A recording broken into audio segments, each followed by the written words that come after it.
Hello guys, मैं हूं Muneeb. Welcome to MM reactions. जैसा कि आपको भी पता है, जानते होंगे आपके पाकिस्तान के इस वक्त हालात कुछ अच्छे नहीं जा रहे। न्यूज़ जो हैं वो बड़ी डिप्रेसिंग न्यूज़ हैं। हमारी तरफ तो ना पॉलिटिकल स्टेबिलिटी है, ना इकनॉमिकल स्टेबिलिटी है, कोई अच्छी न्यूज़ नहीं है। तो मैंने कहा देखें हमारे हमसाये में इंडिया में क्या चल रहा है। तो बड़ी एक मज़े की वीडियो है, उस पर मेरी नज़र पड़ी उसके टाइटल पे। तो मैंने सोचा यार ये इसको देखना चाहिए और सबके साथ मिलके देखना चाहिए। ये कोई है वर्ल्ड वर्ल्ड अफेयर नाम करके चैनल है, और वीडियो का हाँ जी, और वीडियो का जो टाइटल है वो ये है कि world is shocked by Indian GDP growth numbers, even government did not expect this. यानी कि इंडिया की गवर्नमेंट ने जो नंबर सोचे थे उससे भी कहीं ज़्यादा ग्रोथ हुई है, मुझे तो यही लग रहा है। तो बाकी डिस्कशन होती रहेगी आफ्टर द वीडियो। तो बगैर टाइम ज़ाया किए चले देखते हैं वीडियो को। गो।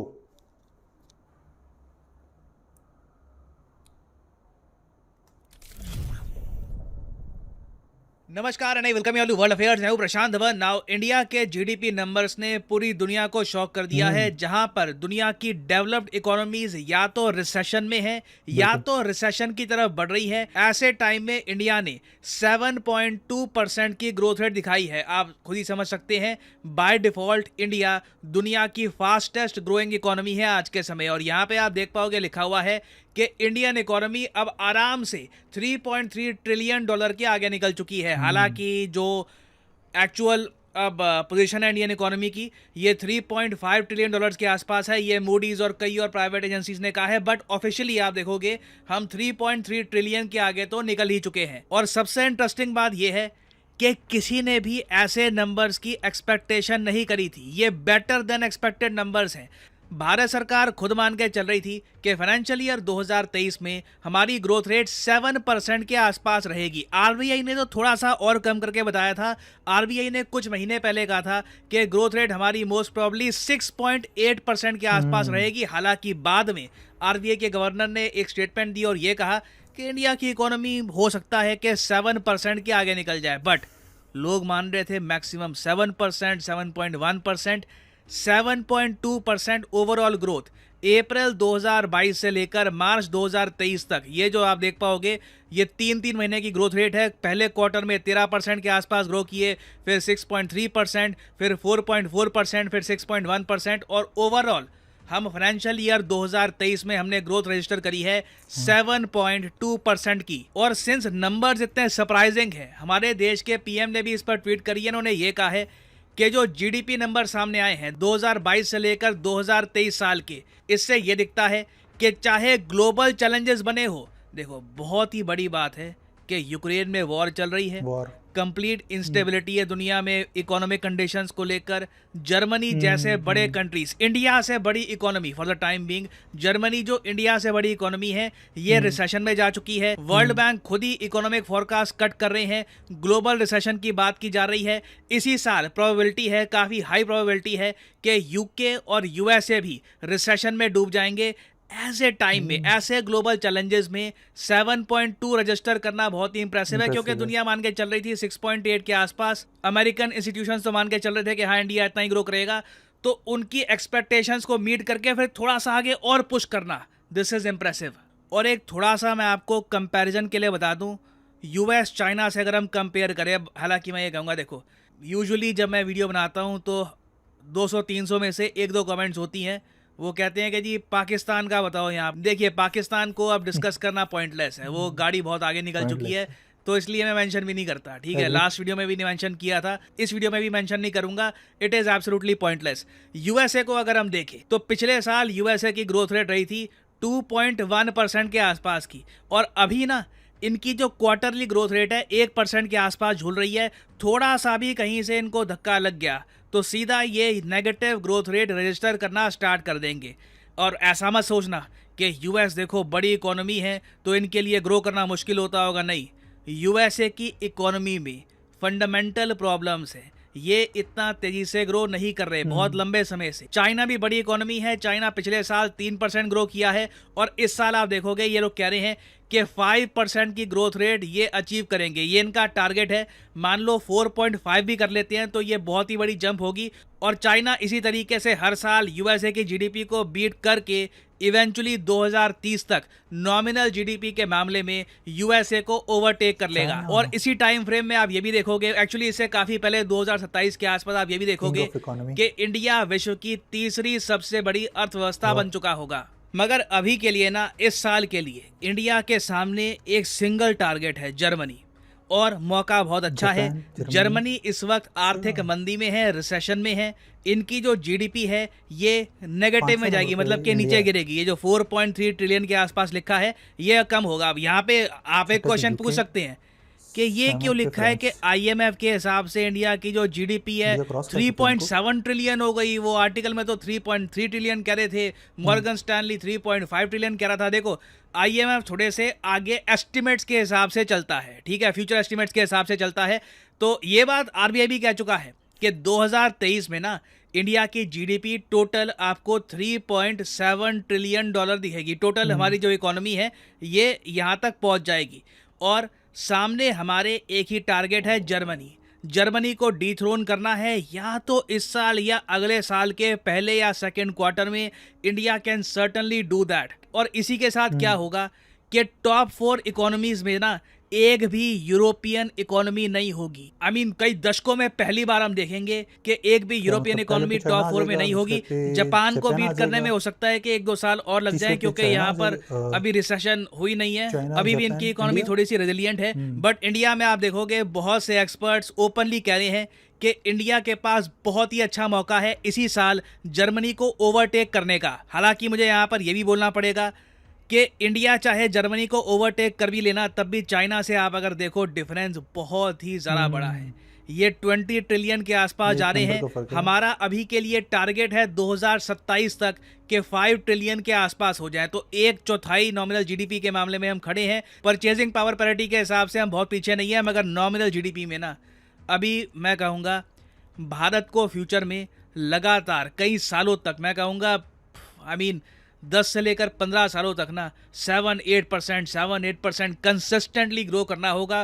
बीच में कुछ समय के लिए 10% भी ग्रो कर गए तो that will be miraculous, but इतनी ग्रोथ रेट तो हमको चाहिए होगी। और जो लेटेस्ट डेटा सामने आया है, जो हमने फाइनेंशियल ईयर 2023 में 7.2% की ग्रोथ रेट करी है, ये देखकर मेरी उम्मीदें बिल्कुल स्ट्रांग है। मैं मानता हूं कि बिल्कुल आराम से इंडिया बहुत ही तेजी से लगातार ग्रो कर सकता है। क्योंकि इस साल देखो स्पेशल बात ये हुई, जो आखिरी का हमको और एक एक्स्ट्रा पुश मिला ना, वो मिला है एग्रीकल्चर सेक्टर से। हमारा एग्रीकल्चर सेक्टर बहुत ही अच्छा कर रहा है, किसान बहुत ही अच्छे तरीके से कंट्रीब्यूट कर रहे हैं इकोनॉमी में, वेरियस और कॉर्पोरेशंस हैं वो कंट्रीब्यूट कर रही हैं। और एग्रीकल्चरल ग्रोथ और सर्विस सेक्टर ग्रोथ से ना इंडिया को थोड़ा सा ये एक्स्ट्रा पुश मिला है, जिससे हमने 7.2% की ग्रोथ रेट करी है रजिस्टर। और जिस तरीके से इंडिया एक्सपोर्ट कर रहा है एग्रीकल्चरल प्रोडक्ट्स अफ्रीका को, लैटिन अमेरिका को, मिडिल ईस्ट को, इंडिया का जो एग्रीकल्चर सेक्टर है इसी तरीके से इंडिया की ग्रोथ को सपोर्ट करता रहेगा। और फिर हम आते हैं मैन्युफैक्चरिंग पर। देखो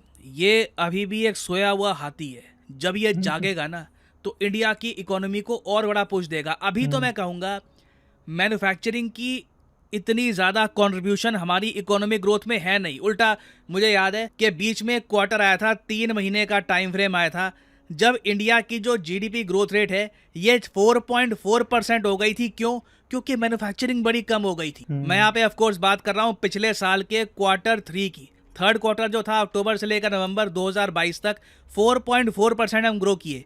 अगर यहाँ पे मैन्युफैक्चरिंग थोड़ा सा साथ दे जाता ना, फाइनेंशियल ईयर 2023 में हम लोग 7.2% नहीं 8% के भी ऊपर ग्रो करते। तो अभी तो देखिए मैन्युफैक्चरिंग धीरे धीरे अपनी पेस पकड़ रही है। इंडिया का जो पीएमआई है ये बूस्ट कर रहा है। आने वाले 25 सालों में एक बार देखो हमने ग्राउंड वर्क तैयार कर दिया। जी हाँ, अभी भी भारत में ना हम ग्राउंड वर्क तैयार कर रहे हैं। ये जो कॉरिडोर्स की बात हो रही है, टेस्ला इंडिया में आ रहा है, एप्पल आ चुका है, और इंडिया में अभी बड़े स्केल पर और मैन्युफैक्चरिंग होगी। टेस्ला एप्पल की तो मैंने बस एक बात कही है एज एन एग्जांपल, क्योंकि बड़ी कंपनीज हैं, ह्यूज इन्वेस्टमेंट्स होती है उनकी। मगर उसके अलावा भी वेरियस यूरोपियन कंपनीज इंडिया में आ रही है। मैन्युफैक्चरिंग ना अभी इंडिया में होनी है। अभी तो ना हमने इंडिया में मैन्युफैक्चरिंग का जो पुश है ये शुरू भी नहीं किया। आने वाले 25 साल भारत के लिए सुनहरे हो सकते हैं अगर ये जो गोल्डन अपॉर्चुनिटी है इंडिया के सामने कि पश्चिमी देश चाइना पर अपनी डिपेंडेंस खत्म करना चाहते हैं और जगह ढूंढ रहे हैं इन्वेस्टमेंट करने के लिए, मैन्युफैक्चरिंग करने के लिए।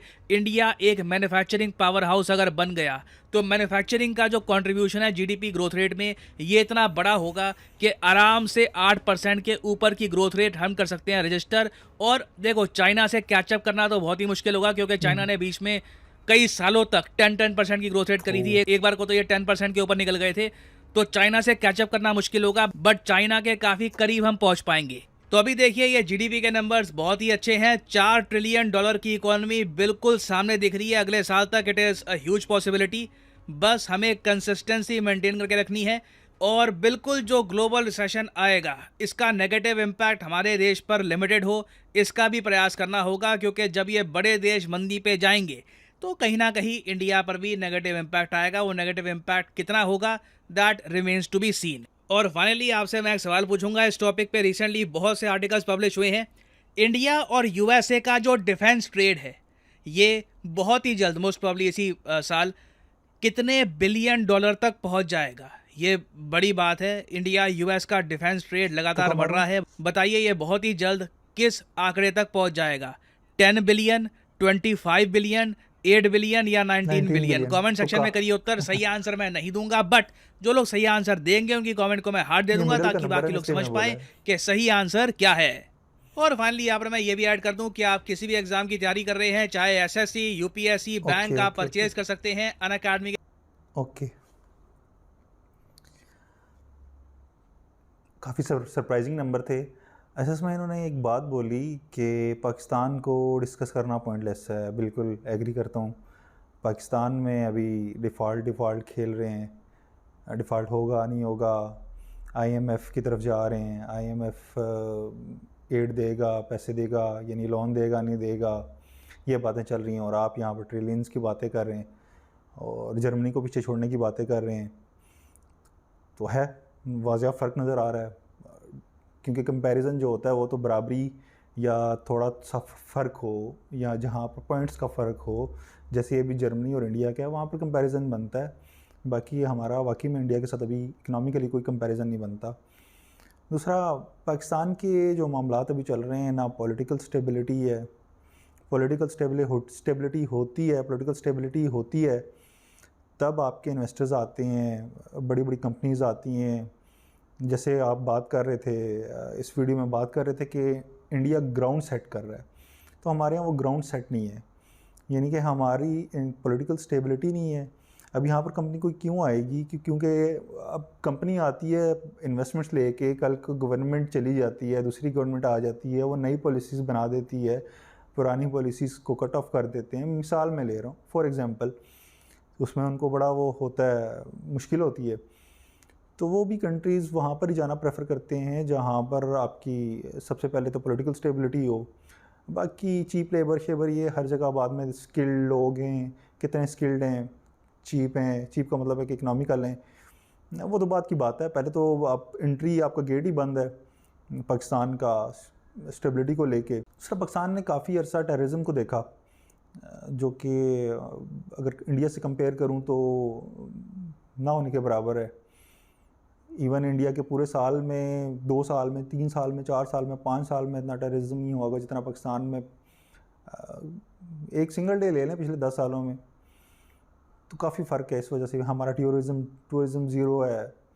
इसके अलावा कौन सी आप चीज़ उठा के देख लें जिसमें हम कंपैरिजन कर सकते हैं इंडिया के साथ? मेरे ख्याल से कोई ऐसी चीज़ नहीं है। हाँ, क्रिकेट में कर सकते हैं, क्रिकेट का मैच खेलो यार, आ जाओ पाकिस्तान के साथ खेलो, हमें आने दो।